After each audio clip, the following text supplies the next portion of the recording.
Here's everything Trump did this week. 1. He stationed a huge amount of our military outside Venezuela. So Trump sent the USS Gerald R. Ford aircraft carrier group to Venezuela. He started flying B-1 bombers around Venezuelan airspace. Like, Venezuela is literally completely surrounded by the United States right now. And his goal in doing this is simple: to oust the Venezuelan president from power. Nicolas Maduro is a dictator, plain and simple. He seized power by faking the results of an election. So, you know, Trump's probably a little bit jealous of him. He aligns himself with countries like China and Russia, which hurts our feelings a lot. But most importantly, Venezuela is home to the largest proven oil reserve in the entire world. There's like 300 billion barrels of oil here. And if Trump ousts Maduro from power, the US might be able to get a piece of that. But there's one big problem. His voters don't really want him to. A majority of Americans oppose military intervention to overthrow Maduro from his presidency, including a plurality of Trump's Republican voters. And if Trump doesn't want the midterm elections to be more of an ass kick than they already are, he needs to find a way to get these people on board. And he's been doing that by blowing up a shit ton of boats. As of this week, 43 people have been killed by airstrikes in the Caribbean. And despite what Trump says, it is not just because they're carrying drugs. Boats this small are not going from Venezuela to the US, especially with a ton of cargo strapped on board. These strikes are to ease people into this plan. If the public gets used to Trump bombing a bunch of Venezuelan boats, maybe they'll be okay with him sending the CIA in to infiltrate the country. And if they're okay with that, maybe he can move an aircraft carrier around and possibly strike inland in Venezuela. And if they get used to those inland strikes, maybe he can put a few troops on the ground. You see where I'm going here? I'm not saying that there's for sure going to be a ground invasion in Venezuela. In fact, I'm betting against it. All of this pressure on Maduro might be enough to get him to leave willingly, okay? Nobody likes having an aircraft carrier parked outside their house. And that's what Trump is hoping will happen too. But just in case it doesn't, the pieces are being moved to get the public used to the fact that we could be attacking Venezuela. And in true American fashion, it all comes back to oil. You can't make this shit up. Number 2, he cut all aid to Colombia over drug smuggling. All right, if there's one thing you need to know from this, Colombia is the absolute goat of making coke. If you ever need coke, book a flight to Colombia immediately because they are on their absolute grind. But that grind causes a problem for the US because some of that coke ends up here. Overdose rates are on the rise in the US and something needs to be done about it. So a little while ago, we started giving Colombia a lot of money in order to fight gangs and stop this cocoa production. We were giving them about $200 million a year before Donald John Trump entered the picture. Last week, he cut 100% of that aid instantly. He's spamming tariff threats against Colombia like he always does. He's putting sanctions on the president of Colombia. He's literally attacking this country from all angles. And he's doing this because he absolutely hates the president, Petro. Trump says he's not doing enough to stop the flow of illegal drugs. He called Petro an illegal drug dealer himself. Like, he's actually getting cooked right now. And remember, this comes after all of these boat strikes in the Caribbean, some of the victims of which are from Colombia. So I understand why there's some anger between these two, but what I don't understand is why we're cutting the aid. If your goal is explicitly to stop drugs from flowing into the US, why are you cutting the funding for a program that stops drugs from flowing into the US? The only thing this is going to do is result in more gangs running free and more drugs getting smuggled. Not only that, but every time Trump uses this tariff threat he loves, it gets less powerful. Everyone is learning that Trump is just bluffing almost every time, meaning he can't use it to threaten people as effectively as he used to. Back in elementary school, I absolutely scammed a kid for his Pokemon card. I know, I was evil. But if I started doing that to every kid on the playground, first of all, it wouldn't work, and second of all, everyone would hate my ass. Like, this tariff bluff may have worked at the beginning, but it is definitely not going to work now. Number 3, he tried to get Zelensky to give up a large portion of Ukraine's land to Russia. All right, so last week, Trump called out Vladimir Putin. He really wants to end this Ukraine war right now, mainly so he can get the Nobel Peace Prize, but you know, peace is peace, whatever. And in that call with Putin, he demanded that Ukraine give up this Donetsk region. Before the invasion, it was Ukraine's most populated province with over 4.1 million people living in it, and Putin has wanted it for an extremely long time. So he called up his buddy Trump and asked him to give it to him. I probably should have rotated that Trump image. It kind of looks like he's getting back shots from Putin. But right after Putin asked him to, Trump turned around and told Zelensky to give up this territory. The meeting descended into a complete shouting match. At one point, Zelensky was trying to show Trump maps, and Trump like brushed them aside and said, I don't want to see any more maps, which I feel like maps are kind of important in a territory dispute, but whatever. But even with all of that, Trump came out and demanded Putin institute a ceasefire with forces at their current positions, which is what Ukraine wanted out of this meeting. So it was technically a win for them. However, Russia then rejected that ceasefire proposal, which led to Trump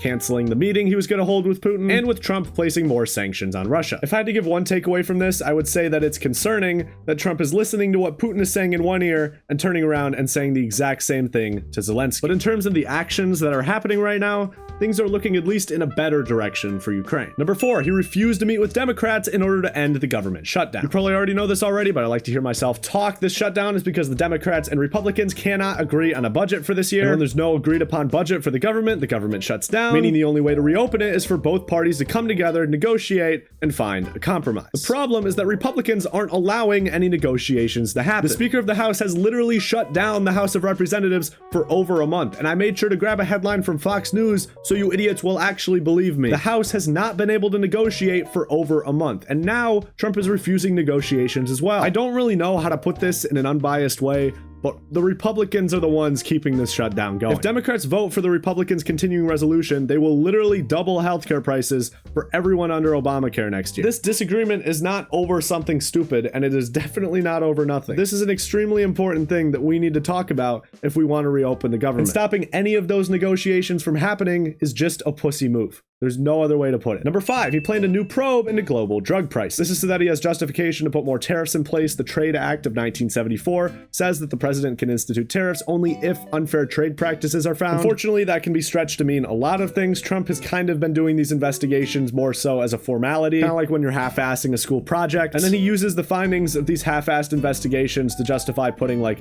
8,000% tariffs on Lithuania or something. Number 6, he nominated someone for his administration that had described himself as a Nazi. This guy was nominated for the office of special counsel and pretty much handles whistleblowers within the government. And this week, he had some text messages leaked. I'm not going to read most of these because I genuinely don't think I can on YouTube. But one of the big things he said was that he has a quote Nazi streak from time to time. And not to be a woke asshole here, but like, that's bad. I don't think I'm exactly living out when I say that Nazis should not be informing the actions of the President of the United States. Number 7, he quadrupled beef imports from Argentina. He says this is to bring down beef prices for consumers, which might work, but it comes as he's absolutely cooking the hell out of our farmers. This is a graph of soybean sales to China, one of our biggest customers since Trump took office. And as you can see, it has gone from about 7 million metric tons to about 0 metric tons. This is forcing him to pay farmers billions of dollars as a bailout in order to keep them from going out of business, which results in this kind of weird cycle where we tax our consumers via tariffs, increasing food prices, forcing us to import food from other countries, putting our farmers out of business, which forces us to bail out our farmers via the tariff revenue we're getting. Like, we're just destroying our farming industry for no reason. Number 8, he got the University of Virginia to roll back all of its diversity initiatives. This is the first time a state university has struck a deal like this with Trump. They agreed to remove any rules or programs that included anything relating to diversity and agreed to give Trump all of their admissions and hiring data throughout his presidency. In exchange for this, Trump paused all of the investigations he had opened up into them and guaranteed them all of the federal grants and stuff that he was threatening to withhold. He's pretty much using any leverage the government has to force these universities to teach the way he wants to teach. Listen, in the 2024 election, Trump won the uneducated vote by over 10 percentage points. That's a lot. So naturally, the biggest threat to him and the Republicans is people becoming educated. They see colleges and universities as this big liberal propaganda machine. They think that students are getting brainwashed and mind controlled by the deep state every time they walk into their writing lecture hall. Listen, I'm a college student right now. I have never had a professor tell me their political beliefs, let alone try and convince me of them. The main thing college does is teach you to think critically, and those critical thinking skills make you more aware of corruption in politics, which naturally makes you lean more left because in the US, that corruption is skewed to the right. I would love to stay unbiased here and say that all politicians are equally corrupt, and it is completely true that there are a ton of corrupt politicians on the left. Graphs like this do not lie, and it is so obviously clear that things are at least a little bit skewed. Number 9, he struck 3 more alleged drug vessels without giving any evidence for them. We talked about this earlier, but again, this brings the total death count up to 43 people in these Caribbean boat strikes. And once again, there was no evidence given that any of these boats were carrying drugs. Last week, 2 people survived one of these attacks. And one of those survivors has already been let go because authorities determined that he hadn't done anything wrong. Another Colombian that was killed in one of these attacks was just on a fishing trip. He had no connection to drugs whatsoever. We just murked his ass for no reason. Granted, this is all according to his wife, so she could just be covering for bro. But it definitely seems like we're just killing a bunch of random people in the Caribbean. And we're not even very good at it either. Number 10, he deleted a website used to report US armed human rights abuses. This was the only way to report the US for equipping foreign forces who are violating human rights. So why else would Trump remove it if he wasn't planning on equipping foreign forces who are violating human rights? Either way, you know, like no good can come from this. Trump just wants less scrutiny from the public so that he can do whatever the hell he wants. Number 11, he terminated all trade talks with Canada over an ad campaign that he didn't like. And then right after that, hiked Canadian tariffs by 10%. So Ontario started airing this ad of Ronald Reagan shitting on tariffs. You've probably seen the clip before. It's pretty much just Ronald Reagan saying that tariffs don't work because they don't. And this obviously pissed Trump off a little. But here's the thing. Trump is also frustrated at Canada for completely unrelated reasons. He finds them very difficult to negotiate with, probably because they aren't completely stupid. So he's probably just using this ad campaign as an opportunity to put more pressure on them. This is all just a game of justification. How can Trump justify putting a bunch of stupid tariffs on different countries? This Ronald Reagan ad is just one way that he has found to do that. Number 12, he pardoned a crypto billionaire that was convicted of a felony last year. He pled guilty to allowing organizations like Hamas and Al-Qaeda to transfer money on his platform, as well as stuff relating to inappropriate child imagery. And I want to show you how Trump exactly defends this, because I think it's important. What he did, well, you don't know much about crypto. You know nothing about nothing, you fake news. But let me just tell you that he was somebody that, as I was told, I don't know, I don't believe I've ever met him, but I've been told a lot of support. He had a lot of support, and they said that what he did is not even a crime. It wasn't a crime, that he was persecuted by the Biden administration. And so I gave him a pardon at the request of a lot of very good people. Trump has a checklist of buzzwords that he just cycles through. He calls the person asking the question fake news media. He said that he didn't know what was going on or had nothing to do with it or didn't know the person. And then he mentions Biden's name in there somewhere. And this is usually enough for people to tune out and not care about whatever Trump's being accused of doing. In reality, this guy is actually just a criminal. He allowed a ton of horrible stuff to happen on his platform, as well as stuff that threatened the US or threatened the children of the US. He was tried for his crimes. He was convicted of them. He was sentenced to prison time. But none of that matters because Trump makes most of his money from crypto. So pardoning this guy is almost like paying his dues to the crypto mafia who are making him so rich right now. Number 13, he opened a huge Alaskan wildlife refuge up for oil drilling. All right, this guy's name is Doug Burgum. He's currently Trump's Secretary of the Interior. The Department of the Interior handles all of our national parks and wildlife refuges. And this guy is completely bought and paid for by the oil and gas industry. They fund his campaigns. He receives royalties from them if they do well. He's literally just their puppet in every way, shape, and form. And Trump has assigned him to let oil and gas companies milk all of our public lands for as much oil as they want to. Opening up this wildlife refuge is just one more example of it. And finally, demolish the entire east wing of the White House to make room for his new ballroom. If you're asking, yes, this is the best possible use of the president's time. The east wing of the White House is this building right here. Trump has demolished the entire thing already. This is what it looks like from above, before and after. All of this demolition is, of course, to make room for his new extravagant ballroom that he's deciding to build, paid for via the good graces of his corporate donors, including our favorite American companies, Lockheed Martin and Palantir. Listen, I don't really care about the architecture of the White House, okay? The East Wing doesn't affect my day-to-day life very much. I just don't think this is how the president should be spending his time. I think we can all agree we have a lot of problems in this country right now. And the fact that the White House doesn't have a big enough ballroom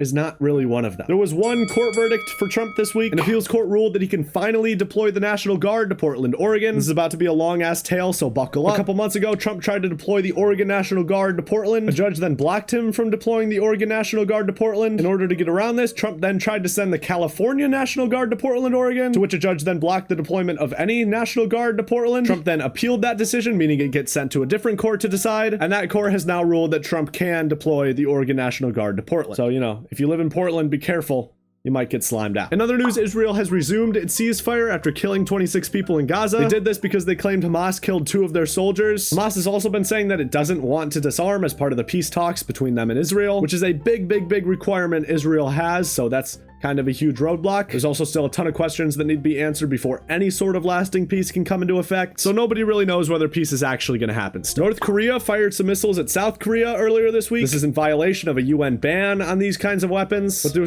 there was a similar strike like this in May. It kind of happens pretty often, so don't get too freaked out. And finally, Kamala Harris said that she may run for president again. I'm killing myself. But before that, we have our trackers. Inflation is currently at 3%. Much higher than it should be. Unemployment is at 4.3%, which is still very healthy. Egg prices are at $3.49, about the same as they were last month. Gas prices are at $3.34, again, about the same. And Trump has so far spent 98 million taxpayer dollars playing golf in his term. This is more than twice as much as Obama had during this point in his presidency, and more than Biden had during his entire presidency. I'm so utterly exhausted from having to track all this shit every week. Trump has a team of goons in the White House right now whose job it is to come up with the most cartoonishly evil thing to implement. And he has an entire team of right-wing influencers online to defend his every action like he's Jesus Christ. The truth is often much more complicated and much harder to figure out. So I try to do as much research as I can, get it through my tiny brain inside this 18-year-old college student's skull, and organize it in a way that hopefully makes sense to you guys. But I'm still very new to doing this thing in a long-form format. So if you have any complaints, any critiques, if you see anything that's wrong, if you just hate my ass, comment. Please, like, tell me about it because I want to hear other perspectives. And don't trust me, read about it yourself. Like I said, I am an 18-year-old college student. I am not the end-all be-all of what's going on in the United States. Thank you for watching this incredibly long, boring video, and hopefully you'll be back next week for, I'm sure, more catastrophic events.